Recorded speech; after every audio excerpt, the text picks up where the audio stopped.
Salut, comment ça va?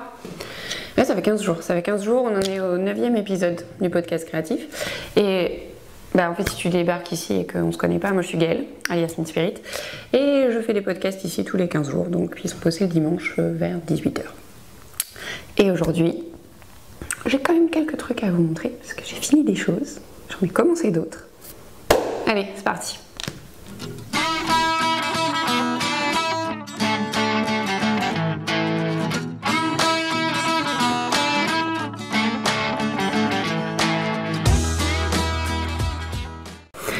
Premier truc, ma fameuse broderie sur mon bolster. Pour ceux qui ne savaient pas ce que c'est, le bolster de yoga, c'est ça, c'est comme un gros traversin.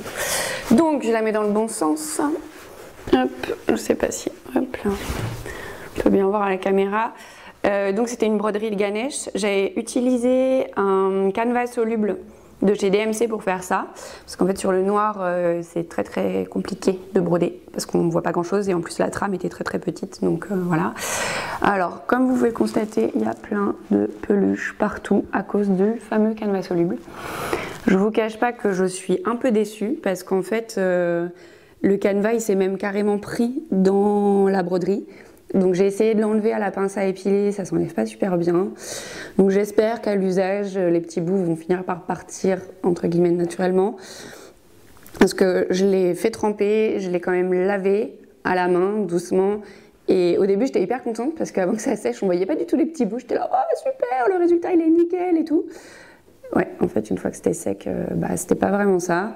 Donc je sais pas si vous avez des astuces, si vous avez déjà utilisé ce genre de produit et que vous savez comment bien enlever ce qui reste sans abîmer l'ouvrage, je suis preneuse parce que je vous avoue que je suis vraiment contente j'étais vraiment contente de ce que j'avais fait et de ce que ma mère m'avait aidé à finir, parce que c'est elle qui avait fait les points et tout ça qui était un peu compliqué. Et une fois sec et qu'on ait enlevé le truc, ouais, voilà quoi, je suis plutôt déçue.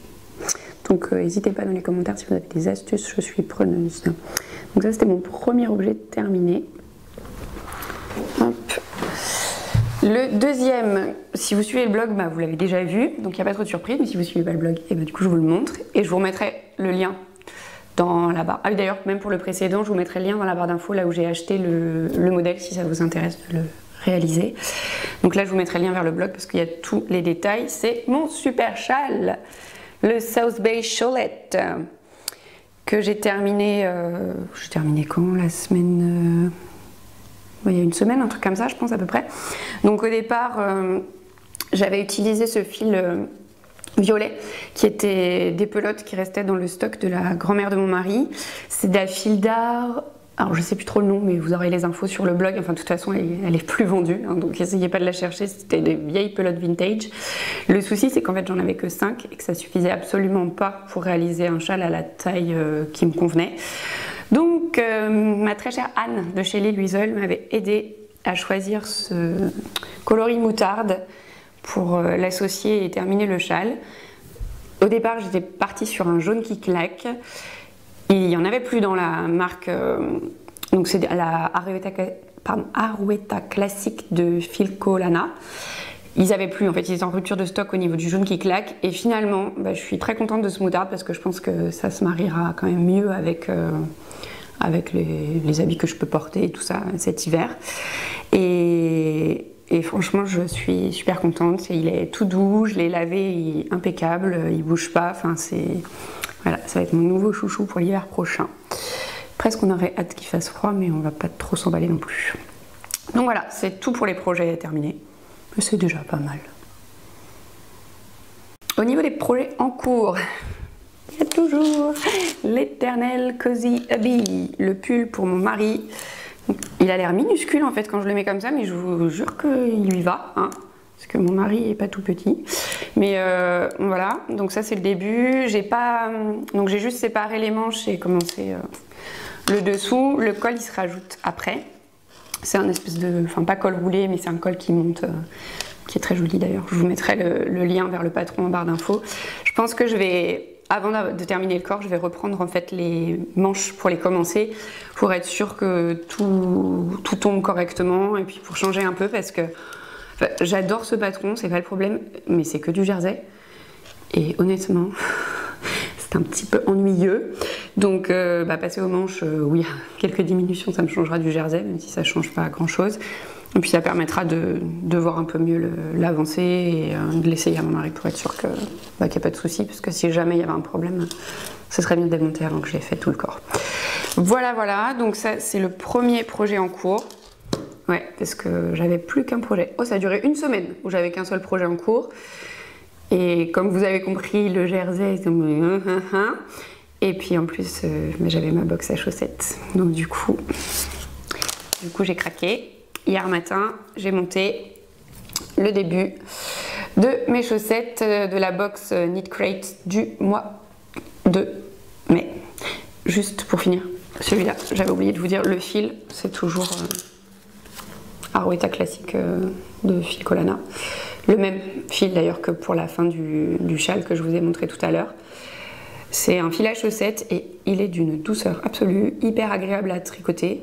Le seul inconvénient là pour ce coloris là, c'est que c'est quand même foncé et du coup le soir devant la télé j'ai un peu de mal. Bon, maintenant que c'est du jersey ça va, mais quand il y avait les augmentations pour faire le raglan, j'avoue qu'il y a des moments ça m'arrachait un peu les yeux. Bon, après pour le jersey, vu que je regarde pas ce que je fais, c'est beaucoup moins gênant. Donc je repasse, excusez-moi, à mon deuxième projet en cours. Donc ça, c'est le patron de Pam Slutter, c'est Berry Twist. Donc ça c'est un patron que vous pouvez retrouver qui est payant sur Ravelry, qui a été créé pour cette box mais qui peut être acheté par ailleurs. Par contre le fil, lui c'est un fil à chaussettes de chez Tactile Dactyle. Le coloris s'appelle Arctic Night et en fait par contre celui-là vous pourrez le retrouver nulle part parce que c'est un coloris exclusif pour la box. Et donc dans la boutique il y a d'autres fils à chaussettes mais il n'y aura pas ce coloris là. Que dire, c'est pas que je suis déçue par le patron, mais il y a des petites choses qui me gênent. Premièrement, l'éternel problème de tous ces patrons qui utilisent des fils colorés, c'est que en fait on ne voit pas bien le motif. Donc ça je trouve ça gênant, enfin je trouve ça gênant. Je trouve ça dommage parce que ça met pas en valeur le motif et que du coup, même limite ça met pas vraiment en valeur la laine non plus. Après ça c'est très personnel. L'autre point qui me chagrine, et là c'est un peu plus gênant je trouve pour un patron payant, c'est qu'il y a deux tailles. C'est-à-dire qu'il y a une taille S et une taille L. Ouais, donc S c'est on monte 60 mailles et L c'est on monte 80 mailles. Je pense que la majorité des gens ne font ni S ni L et qu'il y a pas mal de gens entre les deux, ce qui est mon cas. Du coup, en fait le motif, je pense que la personne s'est pas pris la tête, c'est que le motif il n'était pas divisible par le nombre de mailles qui allait entre 60 et 80. Donc du coup, moi j'ai bricolé un truc parce qu'en fait, il y a un motif pour l'arrière du pied et un motif pour l'avant. Donc le motif sur l'arrière, vu qu'il se divise il est divisible par 4 plus 2, j'ai rajouté des mailles derrière et je bricolerai pour faire mon talon qui soit bien à moitié, mais parce que moi j'ai besoin de monter au moins 64 mailles pour ma taille 38. Je fais un petit 38 mais il me faut au moins 64. Donc et clairement, je l'ai essayé tout à l'heure, si j'avais monté que 60 mailles, mon pied il passait pas, il fallait être réaliste. Donc ça, je trouve ça un petit peu dommage qu'elle ait pas proposé des options pour les tailles entre S et L, quoi, parce que c'est quand même, voilà.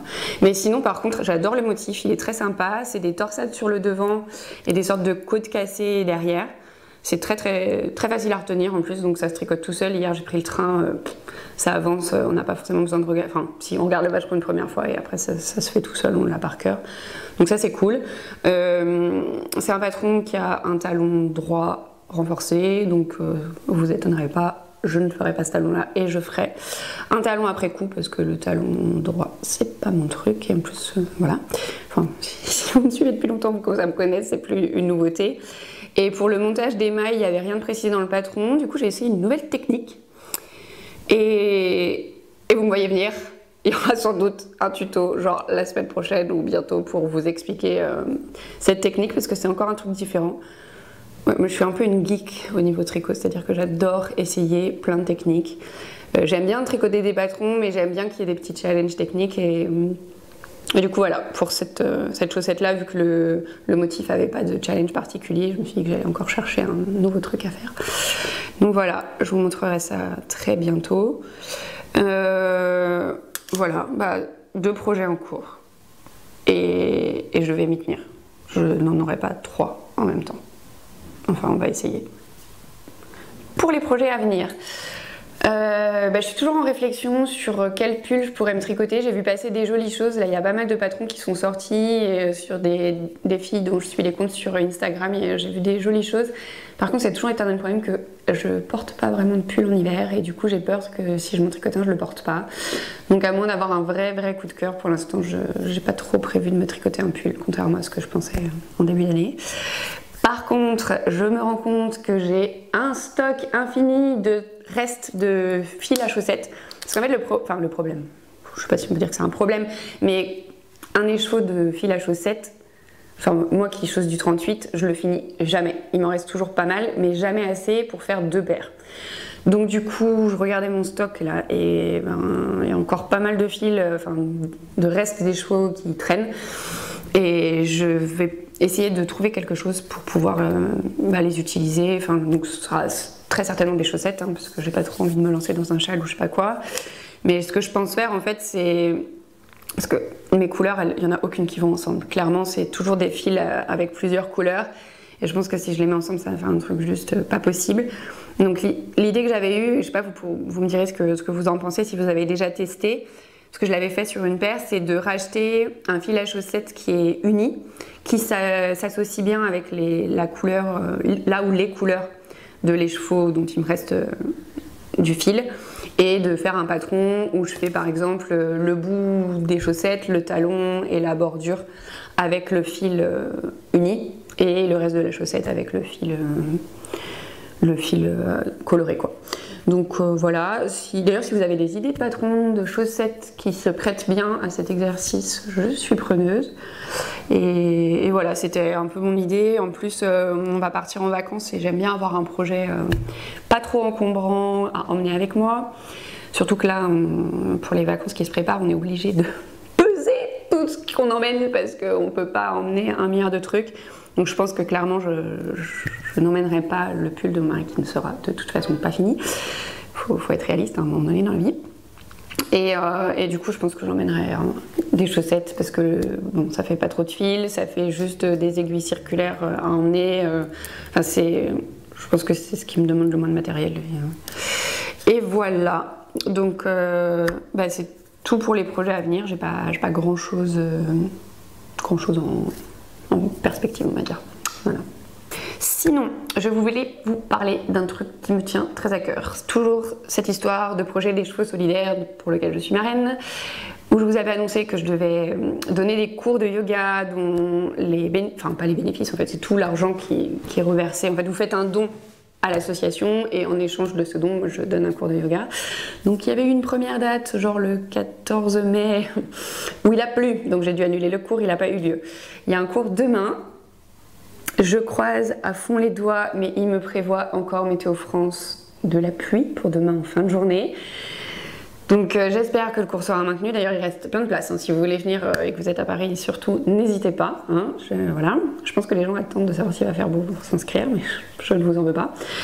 Et en fait je m'étais dit qu'on pouvait combiner le tricot et le yoga, ce que j'avais déjà fait d'ailleurs. Si vous me suivez, vous êtes au courant qu'avec Carole et Laure on avait déjà fait un atelier Niten Yoga. Et là l'idée ce serait... Donc j'ai prévu ça le samedi 21 juillet, dans l'après-midi, de faire au Jardin des Tuileries 1 heure de cours de yoga. Donc pareil sur donation, vous faites ton don à la sauce, vous montrez votre preuve de don et donc j'organise le cours pendant 1 heure et d'enchaîner direct sur une sorte de tricoté géant où chacun ramène ses affaires pour tricoter, papoter, éventuellement faire un petit pique-nique goûter. Et pour se retrouver tous ensemble et éventuellement que je vous parle de la sauce si ça vous intéresse. Donc ça c'était mon idée. Donc si vous n'avez rien de booké le 21 juillet, bloquez l'après-midi dans votre agenda. Je mets toutes les infos très rapidement sur Facebook, ça va arriver, il n'y a pas de souci. Et voilà, c'était entre guillemets gros projet qui me tient encore pour la suite, parce que j'aimerais vraiment réussir à faire quelque chose pour la sauce, parce que là je suis désespérée avec le temps catastrophique qu'on se tape à chaque fois que j'ai mis un cours. Naturellement je suis obligée de les prévoir à l'avance et je sais jamais si la méthode sera bonne, mais là j'ai un peu l'impression d'être maudite. Bon. On y croit, on baisse pas les bras, et bah s'il vous plaît, notez le 21 juillet dans vos tablettes, et puis j'espère qu'on s'y retrouvera. Voilà. Et bien, encore un podcast qui devait être très court. Qui est très court puisque vous venez de le regarder. Merci de l'avoir suivi, j'espère que ça vous a plu. Je suis pas sûre que dans 15 jours il y ait un podcast. C'est comme je vous le disais, je vais partir en vacances, donc je sais pas si j'aurai le temps de tourner quelque chose avant. En tous les cas, j'essaye de garder le rythme. Je vous ai prévu des vidéos qui sont planifiées et qui seront publiées automatiquement sur YouTube. Donc le planning, c'est le dimanche soir, une vidéo tricot-crochet, donc ou c'est un podcast, ou c'est un tuto, où je vous parle d'un livre que j'ai découvert, enfin des choses orientées tricot-crochet. Et pour ceux que ça intéresse, bah, le jeudi matin, on continue avec les vidéos de yoga pour que vous puissiez vous détendre, rester en forme, vous faire plaisir. Voilà, à peu près, c'est le planning. Donc merci d'avoir suivi cet épisode. Je vous souhaite plein de bonnes choses pour la suite. Bon tricot, bon crochet, bonne broderie, je ne sais pas, bons travaux manuels. Et à une prochaine pour un épisode.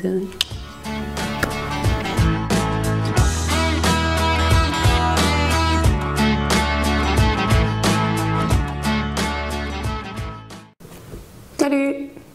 Ouais, ça marche. Bah, on va recommencer.